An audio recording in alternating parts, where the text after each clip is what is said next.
What's going on, everybody, and welcome back to the channel. In today's episode, we are going to be working on getting that head gasket back on Gabby's car. Man on a mission, I'ma get it. You know I be on a what? Back out here in the garage for day, technically 2, even though it's been almost a week later.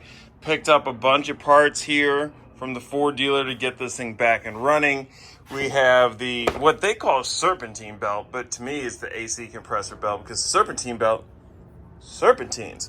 But this thing right here was $22.76. Went ahead and got new bolts for the head itself. For all of these, it was $86.80. So there's 10 of those in there. We went ahead and got the new turbo manifold gasket. So that right there was $35.83. And then we got the new intake manifold gasket, which was $22.60. And then Gabby had already gotten the new head gasket, and that was around $40. Make sure that you don't touch the flat surfaces. I don't know if that's a thing. I'm just telling you that to make you nervous. Oh, thanks. All right. No, God! No, God, please, no! Well, don't bend it. Jesus Christ. All right, well, now we need a new one. It was gravity. Oh, Jesus Christ. You know which way it goes? This side up. All right, there you go. Got a QR code on it. So. See? There you go. That way when the engine is pumping, it can scan itself. Yeah. You're going to talk to me like I'm dumb? You're the guy who just bent a head gasket. All right, so we have the head gasket on there. Going to go ahead and drop the head on it next. It's over here on the floor, wrapped up. Completely wrapped up, so don't worry, there's not dirt and debris in there. You want to go grab that first, or you want me to grab it and toss it on there? You want me to get it, or are you going to get it? Sorry, I was grabbing Celsius. They don't sponsor us. Why would you start throwing out their name? Oh, I was grabbing a drink. They didn't even give us free stuff, like gear wrench tools. All right, you going to pick up the head or not? The whole thing? Can we just pick this thing? You got to take it out of the bag. You know, at this point, I'm starting to think it's better to work with your sister. Is this bag, like, is it in there, or is it just sitting over it? When you grab part of the bag, did it come off? It's probably inside 2 halves.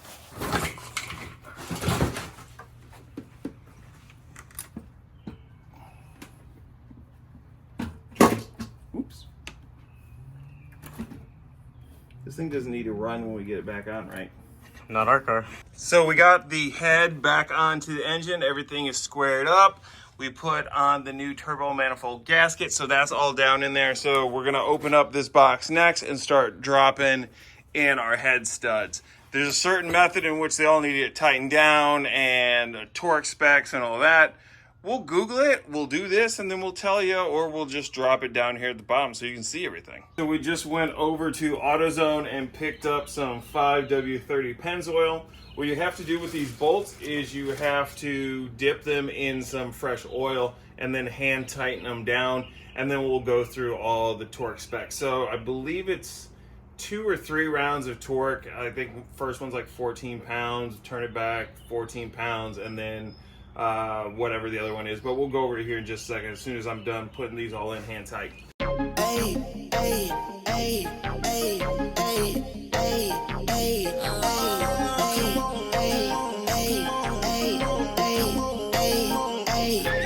I just wanna have fun. Come and pick me up, meet me at the spot. Up all night to the sunrise. Pop back cool, get ready for the ride. Gonna feel good. Gonna feel good.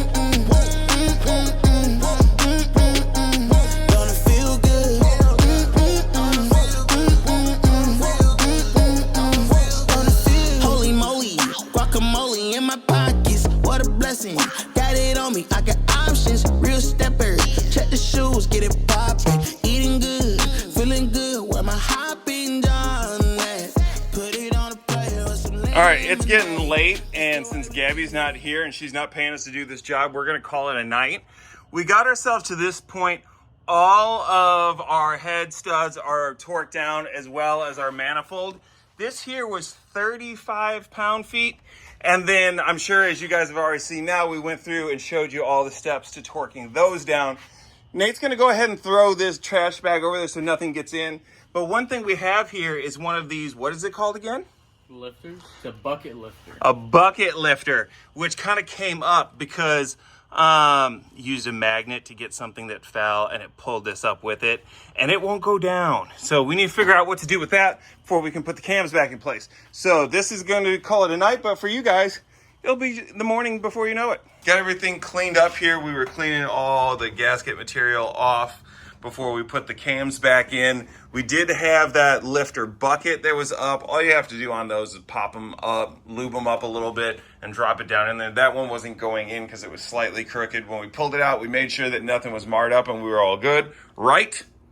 Yep. Awesome. And then we started putting all this together, and then we realized that Gabby was kind enough to label all the bolts and the cams and everything else. And we noticed that she had left and right versus driver or passenger. And when we label stuff left and right, we do it based on when you're sitting in the car. She based it on how she was looking at it, so things were a little bit off. But thankfully, the cams look completely different, so that didn't end up being a problem with that one. So we just got to watch that on anything else we got moving forward. But we're going to go ahead and put the caps on here, torque everything down. We'll show you those specs like we did with everything else. So we have the cam in place and we have the sprocket on the front. Both of these have been set on here and torqued to 30 foot-pounds and then added an additional 60 degrees. Got the majority of the engine back together. You can see I have some tubes running and stuff and intake manifolds back on. I thought I was just about done, but I found out timing on this is set differently than what it is on the GT. Because on the GT, you have timing marks on both the gears as well as the chain. You don't have that with this. You have to actually order a specific tool to help set the timing for this. I'm gonna hop on Amazon to see if I can find that now. But since I do not have that tool, that means that this is gonna go into video 3 of doing this job, which I really didn't want to have happen. I wanted this thing gone so we could have the Mercedes back and I could drive my car whenever I want to. But I guess Gabby's gonna get that for a little bit longer. Until the next one, make sure you go ahead and like and subscribe. If you haven't already, hit those bell notifications, and I'll see you guys in the next one. Peace.